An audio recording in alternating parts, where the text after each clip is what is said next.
আসসালামু আলাইকুম। কারা কারা কাঁকড়া খেতে পছন্দ করেন তাদের জন্য আজকের রেসিপিটা। প্রথমে আমি কাঁকড়াগুলোকে খুব সুন্দর করে পরিষ্কার করে নিয়েছি এবং এর পাগুলাকে আমি ফেলে দিছি, কারণ এই কাঁকড়াগুলো একটু ছোট ছোট। বড় কাঁকড়া হলে অবশ্য পাটাকেও ভেজে খাওয়া যেত। তো পানি দিয়ে খুব ভালোভাবে পরিষ্কার করে নিতে হবে। তারপরে কাঁকড়ার এই শক্ত অংশটাকে ফেলে দিয়ে, বুকের এখান থেকে এটা ফেলে দিতে হবে। তারপরে এই শক্ত অংশটাকে ফেলে দিয়ে আমরা ওই বুকের নরম অংশটা শুধু খাবো। অনেকে এটা সহকারে ফ্রাই করে, বাট আমি একটু এটা ফেলে দিয়ে করি। এখানে আছে এর ঘিলুগুলো, তো এগুলাকে আপনারা আলাদা করে রাখতে পারেন, মগজটা। এরপরে এই পাশের এই ফুলকাগুলোকে ফেলে দিতে হবে।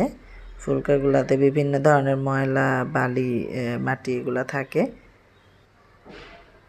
কাঁকড়া ফ্রাই করে খেতে কিন্তু খুবই মজা লাগে। অনেকেই আমাদের বাংলাদেশে এটাকে আমরা এমনভাবে উপস্থাপন করি যেন হারাম। আসলে না, এটা মাকরু, এটা খাওয়া আমাদের জন্য হালাল। তো এভাবে আমি এটাকে পরিষ্কার করে নিয়ে একটু হলুদ লবণ দিয়ে মাখিয়ে একটু বেশি সময় রেখে দিয়েছি, আধা ঘন্টার মতো রেখে দিয়েছি। এরপর এটার সাথে একটু মরিচের গুঁড়া মিক্সড করে আমি ফ্রাই করব। এবার আমি একটু ফ্রাই করে নিচ্ছি। আমি হালকা তেলে ফ্রাই করব, কেননা হালকা তেলে যদি আপনি ফ্রাই করেন তবে এর স্কিনটা শক্তও হবে না এবং ভিতরে যে রস ভাবটা আছে ওই রস ভাবটা থেকে যাবে।